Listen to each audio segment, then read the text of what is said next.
Conventionally, people talk about taking a single approach to regulation, but Tristan Smith had other ideas, as he shared with us at the 9th IPTA conference in London. We know it's got to change because we know it can't be fossil fuel in the future. The one thing that it's very obvious to see is that complying with the Paris Agreement means moving from fossils to an alternative. The problem is that there is a lot of uncertainty about what that alternative is.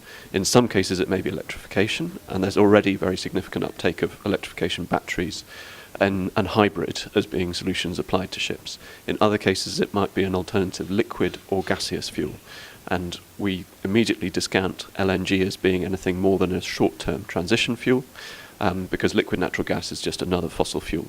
So it doesn't make sense to see that as a major panacea for solving shipping's emissions challenges.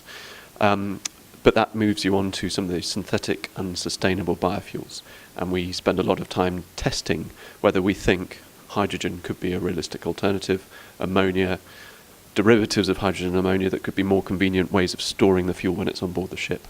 And alternatively, these sustainable biofuels which have been produced responsibly and with attention paid to the upstream emissions and the indirect emissions consequences of their production. So an interesting take from Tristan on LNG.